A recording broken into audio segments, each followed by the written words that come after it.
E aí pessoal, tudo bem? Eu estou muito feliz com o empenho de vocês em nossas aulas. Estamos aprendendo bastante juntos. Eu sei que em alguns ainda não receberam o material. Eu estou programando um e-mail para que isso ocorra, que você receba todo o material de vez, a Bíblia, o guia e outros livros, ok? Mas meu agradecimento pelo teu empenho, pela tua dedicação. Nós vamos ainda hoje colocar o gabarito do questionário 6 até o 9, ok? E hoje nós vamos estudar sobre um tema muito importante que tem sido polêmico no meio cristão, né? Será que nós podemos de fato comer todos os tipos de alimento?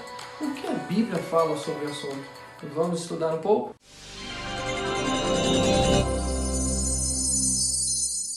Muito bem, para que nós possamos compreender esse assunto, nós precisamos voltar às origens. Quando Deus fez Adão e Eva e os colocou no jardim do Éden, Adão e Eva se alimentavam do quê? Qual era o cardápio estabelecido por Deus? Se nós formos no livro de Gênesis, no capítulo 1, no verso 29, nos diz o seguinte, acompanhe comigo. E disse Deus ainda: eis que vos tenho dado todas as ervas que dão semente e se acham sobre a superfície de toda a terra, e todas as árvores que há fruto e que dê semente, isso vos será por mantimento. Então, o ser humano, no princípio, antes que houvesse pecado, quando Deus os estabeleceu no Éden, eles comiam basicamente frutas, castanhas e vegetais. Por uma lógica muito simples, Deus não aprova a morte. E para que eu e você possamos comer uma picanha, um bife acebolado, envolve a morte de um animal. Então no Éden, no lugar perfeito, não existia morte. E quando tudo isso acabar, quando o Senhor Jesus restaurar o seu reino, no livro de Isaías diz que novamente o ser humano viverá pacificamente com os animais e não haverá mais morte. Diz Apocalipse 21, verso 4. Muito bem, mas pastor, você disse que não existe morte no Éden. E os animais? Não tinha leão, não tinha lobo, não tinha animais carnívoros? Obviamente tinha, mas não eram carnívoros. Existiam esses animais, leão, os que hoje são carnívoros. Mas veja o que a Bíblia diz sobre eles.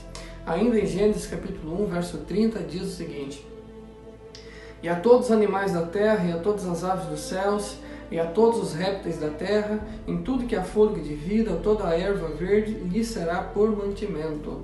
Então todos os animais comiam vegetais, comiam capim, ok? Não existia animal carnívoro no Éden antes do pecado. Ok, pastor, mas quando é que isso passou a acontecer? Veja, após o pecado, houve uma deterioração de toda a natureza. A Bíblia diz que toda a natureza sofreu com o pecado. O reino animal, o reino vegetal e o reino humano.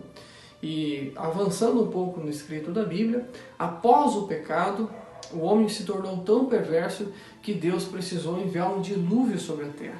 E eu e você sempre aprendemos que entrou um casal de cada animal na arca. Mas eu gostaria de levar você a um texto bíblico que parece dizer o contrário. Gênesis capítulo 7, o verso 2. E diz o seguinte: e de todo animal limpo levarás contigo 7 pares, e o macho e a sua fêmea, e o dos animais imundos, um par, um macho e uma fêmea.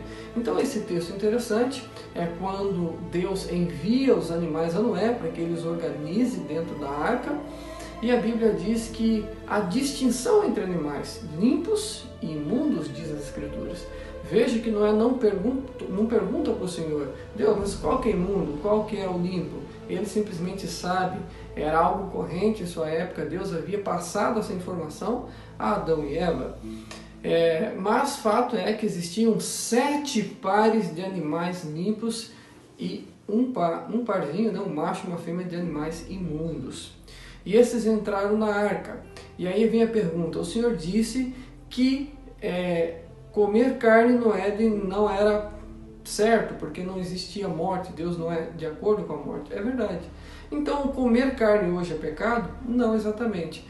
A partir do dilúvio, Deus dá uma permissão para o consumo de carne. Como assim, pastor? Veja, o dilúvio foi algo catastrófico, e com o dilúvio a arca fica flutuando mais ou menos quase 5 meses, acabando, tendo escassez de alimento vegetal. E quando a arca finalmente encosta no chão, quando as águas da terra baixam, nós veríamos uma cena como se, depois de passar um tsunami, né? Lodo, lama, árvores, animais mortos, e demorou-se um tempo para se restaurar a natureza pós-dilúvio. Então houve a necessidade do consumo de carne. Por isso que Deus pediu para que 7 pares de animais limpos entrassem na arca, que se houvesse a necessidade de consumir carne, que fossem então os animais limpos, ok? Até porque se Noé, naquele período, comesse um animal imundo, seria a extinção da espécie e nós não os teríamos mais aqui, certo? Mas pastor, então Deus faz distinção, há animais que são limpos e animais que são imundos, isso mesmo. E como eu posso saber quais desses animais são limpos e imundos e qual eu posso comer e qual eu não posso comer? Existem 2 textos na Bíblia. O primeiro deles está em Levíticos capítulo 11, que é uma narrativa maior, bem detalhada. E existe Deuteronômio capítulo 14, que é uma versão um pouquinho mais simplificada. E eu vou ficar com essa versão, Deuteronômio capítulo 14, verso 3, diz o seguinte: não comereis coisa alguma abominável. É uma ordem de Deus. Ou seja, tudo aquilo que ele disse que era imundo, nós não deveríamos comer. Não seria para consumo humano. E agora ele começa a falar a lista. Então eu queria separar aqui em 4 tipos. O primeiro são de quadrúpedes, ou seja, animais que andam em 4 patas. Se eu ver algum animal que anda em 4 patas, cachorro, gato, cavalo, gado, cordeiro, como saber se esse animal é limpo ou imundo? Bem, a Bíblia diz, ainda em Deuteronômio capítulo 14, a partir do verso 6, diz o seguinte: todo animal que tem unha fendida e o casco se divide em 2 e rumina, entre estes animais comereis. Então a regra é bem simples.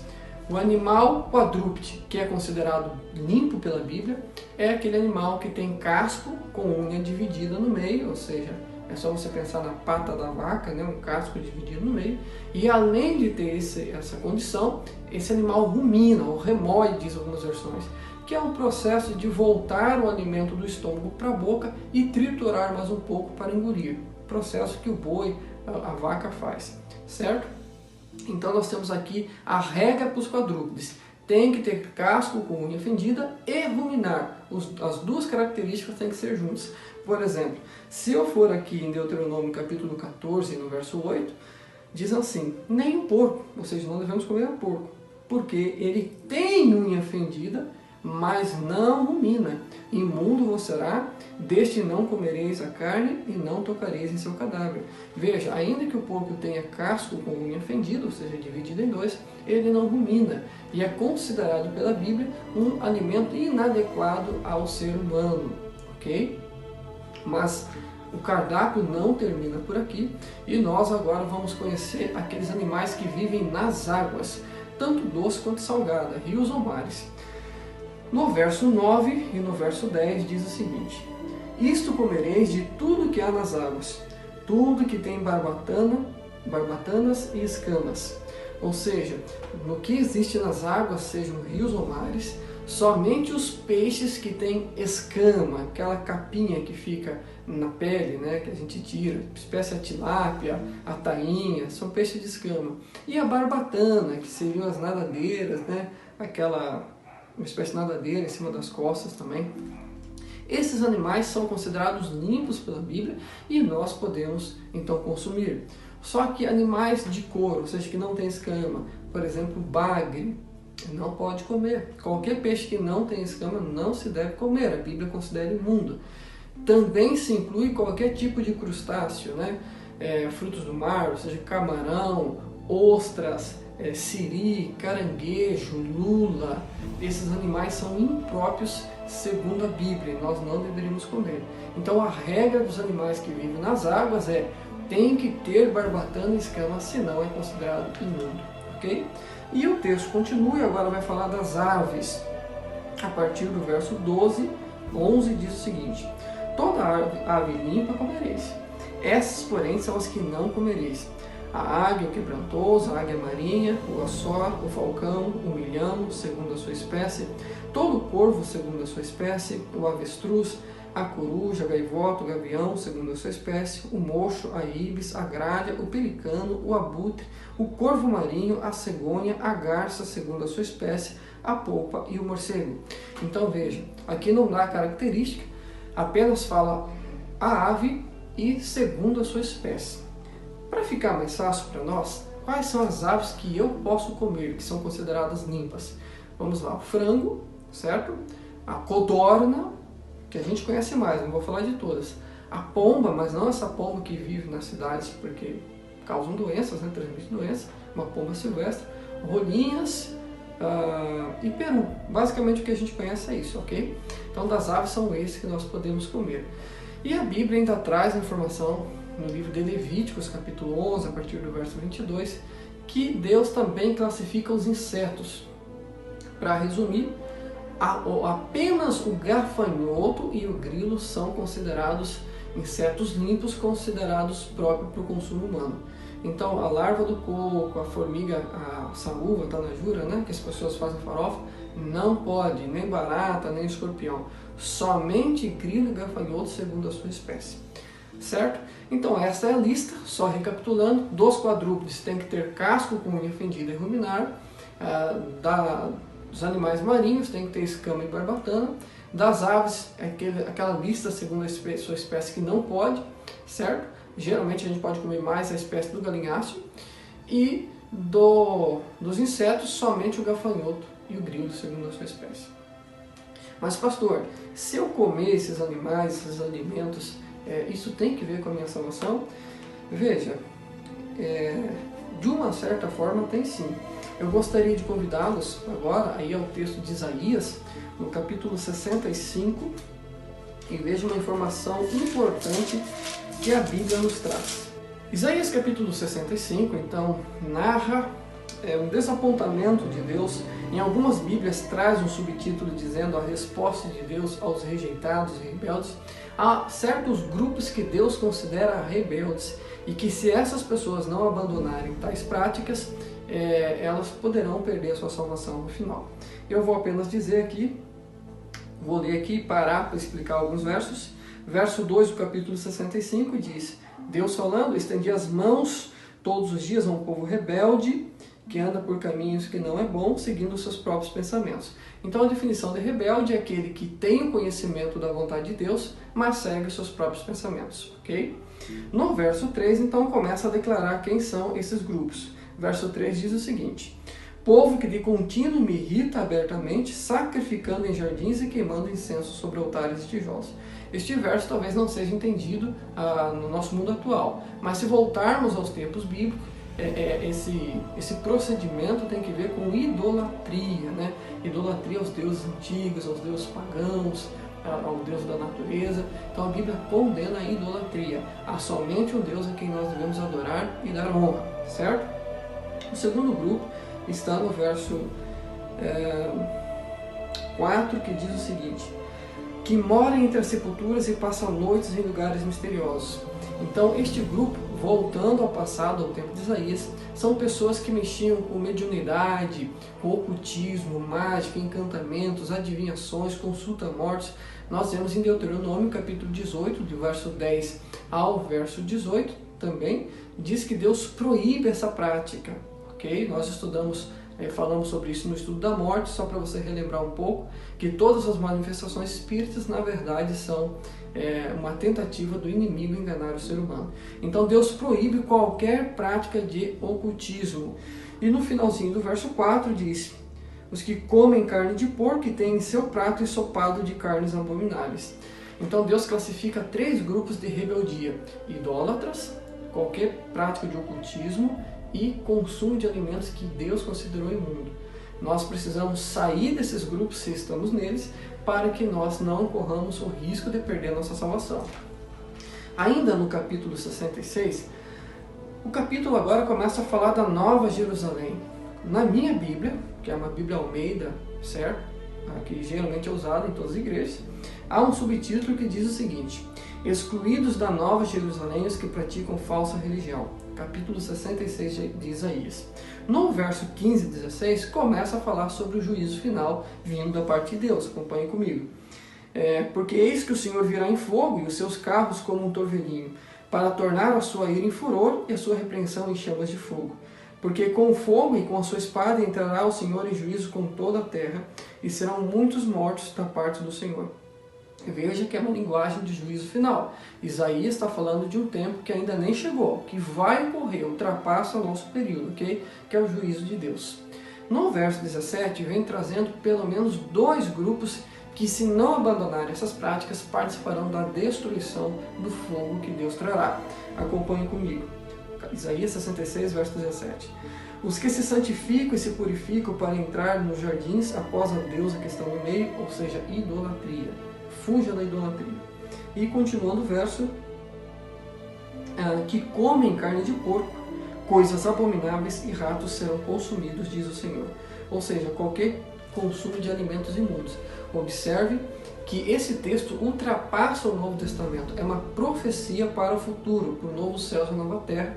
E Deus declara que em seu juízo final, Ele consumirá, aqui citado neste verso, os idólatras e aqueles que consomem carnes imundas. Então o assunto é muito sério e deve ser tratado de uma forma muito importante, com bastante seriedade, ok? Mas pastor, por que afinal eu não devo comer esses alimentos? Veja, a resposta, meu amigo, é porque se Deus falou, Ele conhece, Ele nos fez, Ele nos criou, conhece o nosso organismo, e se o nosso Deus disse que não deveríamos comer, deveríamos aceitar. Mas há algumas características interessantes nos animais que Deus considera imundos. Geralmente são animais carniceiros, coletores, né? Aves de rapina, são animais que têm uma função de fazer a limpeza do planeta Terra. Por isso a sua carne não é própria para consumo humano. São importantes para a natureza, Deus os criou e gosta deles, Deus ama o porquinho, Deus ama todo animal, fez com um propósito dentro da natureza, mas o propósito não é o consumo de sua carne. Agora, por que eu não devo comer esses alimentos? Eu gostaria de convidá-los aí no livro de 1 Coríntios, no capítulo 3, certo? E no verso 16, diz o seguinte: não sabeis que sois santuário de Deus e que o Espírito de Deus habita em vós? Se alguém destruir o santuário de Deus, Deus o destruirá, porque o santuário de Deus, que sois vós, é sagrado. Ainda no capítulo 6 de 1 Coríntios, no verso 19 e 20 diz: acaso não sabeis que o vosso corpo é santuário do Espírito Santo, que está em vós e que tendes da parte de Deus, e que não sois de vós mesmo, porque foste comprado por preço, agora glorificai a Deus com o vosso corpo. Então a Bíblia diz que nós somos santuário de Deus, que o Espírito Santo habita em nós, Ele atua em nossa mente, em nosso coração. E a Bíblia diz que se eu destruo o santuário, que é o meu corpo, eu também serei destruído no juízo final. A Bíblia diz que o meu corpo não pertence a mim mesmo, mas foi comprado por um alto preço, o sangue de Cristo na cruz. Agora, eu pergunto a você, luz se mistura com trevas? O santo se mistura com o profano? O comum se mistura com, o limpo se mistura com o impuro, com o imundo? Obviamente não, a Bíblia fala sobre isso. Então, se eu deixo o meu corpo impuro, com ingestão de alimento e outras coisas que nós já vamos comentar, será que o Espírito Santo habitaria em mim? E será que o Espírito Santo poderia atuar em minha mente e meu coração? Penso que não. Por isso, a importância e a seriedade que a Bíblia traz em relação a esses assuntos. Porque se nós comemos alimentos condenados por Deus, nós danificamos o nosso corpo, que é templo do Espírito Santo. Então nós entendemos que o consumo de alimentos imundos ele destrói nosso corpo. Só que o texto aqui em Coríntios não refere-se apenas ao consumo de alimentos considerados imundos pela Bíblia. Então são 3 coisas que a Bíblia diz que contaminam o nosso corpo e pode trazer destruição. Quais são? A impureza sexual, qualquer tipo de imoralidade, seja pornografia, seja adultério, seja um relacionamento fora do casamento, um sexo pré-marital. Isso diz que a Bíblia considera como a impureza do corpo. A questão de vícios também, uso de drogas, bebidas alcoólicas, substâncias que destroem o nosso organismo, isso também contamina o nosso corpo. Ainda no Novo Testamento, no livro de Apocalipse, no capítulo 21, no verso 7 e 8, nos dá a lista daqueles que irão entrar no reino de Deus. E o texto diz o seguinte: ao vencedor herdará estas coisas, e eu lhe serei por Deus, e ele me será filho. Quanto, porém, aos covardes, aos incrédulos, aos abomináveis, aos assassinos e aos impuros, aqui a palavra impuro, em algumas traduções, está aos imorais, aos prostitutos, é porque a impureza tem que ver com a ingestão de alimento, qualquer prática que degrade o nosso corpo, ou qualquer tipo de moralidade. Aos impuros, aos feiticeiros e aos idólatras, vemos aqui a sequência dada em Isaías 65 e 66, aquele povo que Deus chama de rebelde. E a todos os mentirosos, a parte que lhes cabe será o lago que arde com fogo e enxofre, a saber, a segunda morte. Então a Bíblia diz que os impuros não entrarão no reino dos céus. Ainda no verso 27, falando da Nova Jerusalém, a cidade santa, diz o seguinte: nela nunca jamais penetrará coisa alguma contaminada, nem o que pratica abominação, nem mentira, mas somente os inscritos no livro da vida. Então na Nova Jerusalém não entrará nada contaminado. A Bíblia está pedindo para que nós possamos mudar, que nós possamos voltar a seguir e a obedecer às ordens de Deus. E para concluir aqui, Apocalipse 22, no verso 15, mais uma vez, veja que estamos falando do Novo Testamento, não é no Antigo Testamento. É o último livro da Bíblia, escrita pelo apóstolo amado, o apóstolo João, onde ele continua falando da impureza. E ele diz o seguinte no verso 15 do capítulo 22. Fora ficam os cães, ou seja, pessoas ruins, pessoas más, os feiticeiros, os impuros e os assassinos, os idólatras e todo aquele que pratica e ama mentira.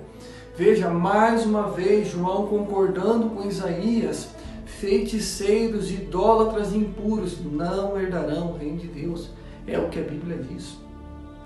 Sabe, querido amigo, querido aluno, querida aluna, muita gente tem banalizado esse tema tão importante na Bíblia e coloca um argumento de que Jesus permitiu o consumo de alimentos impuros. Isto não é verdade, segundo a Bíblia. Não há um texto sequer que fale isso. Eu sei que se você conversar com alguns que defendem essa posição, eles dirão 3 textos, mas já te adianto, fora do contexto.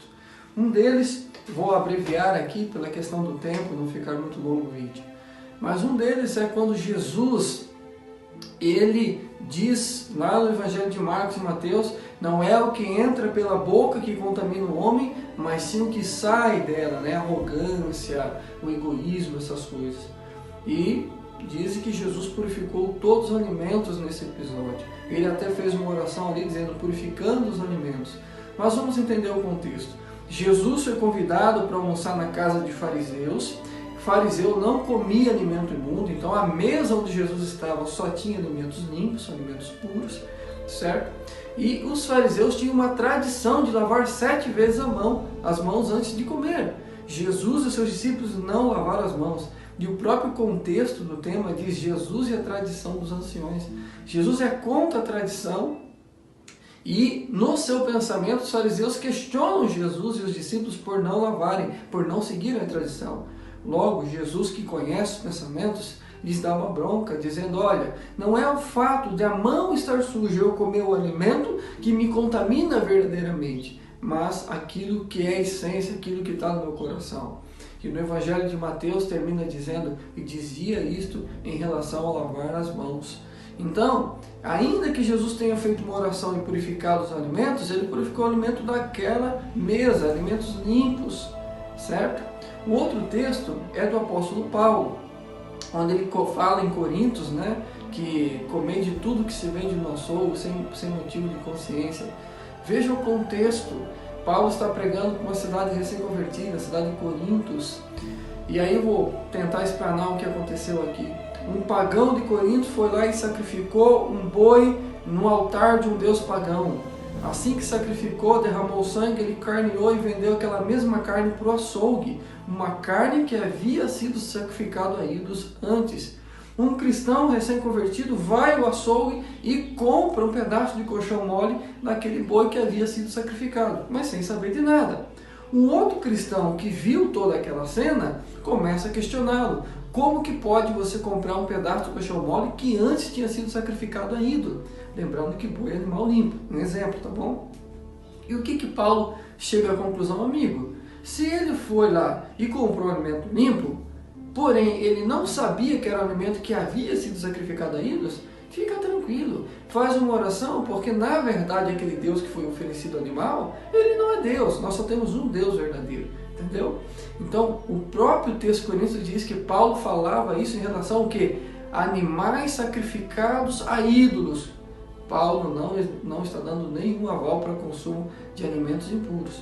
E o terceiro texto está em Atos capítulo 10, e Atos diz o seguinte, que Pedro tinha tido uma visão, eles estavam com fome por volta do meio-dia ali, e uma visão que desce um lençol, como se fosse segurado pelas quatro pontas, e dentro desse lençol toda espécie de animal impuro, imundo, impuro, e uma voz que dizia do céu dizendo o seguinte, Pedro, mata e come. E aí Pedro respondia, jamais comi coisa imunda. Uma informação importante, porque se ele diz que jamais comeu coisa imunda, é porque ele não comeu quando estava com Jesus Cristo, e Jesus também não comeu, porque ele tinha repulsa a isso.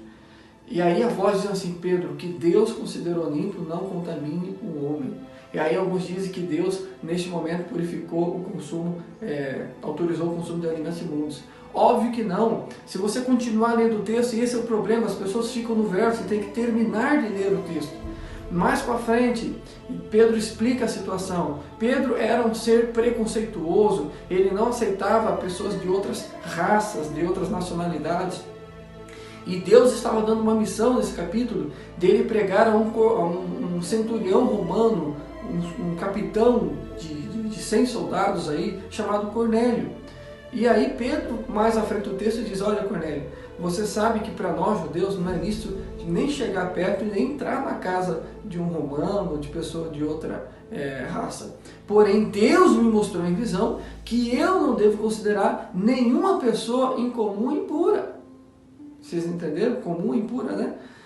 O que aquela visão significava? Que Deus estava falando que Pedro não deveria fazer acepção entre pessoas. Deus não estava dizendo que estava permitido comer alimentos imundos. Então são esses os textos que eles argumentam, mas estão todos fora do contexto, porque senão eu teria que rasgar o livro de Isaías, eu teria que rasgar o livro de João, eu teria que rasgar o livro de Gênesis, e a Bíblia não é desarmônica, ela é harmônica. Então o apelo que eu faço é para que você tome uma decisão em relação a esse assunto.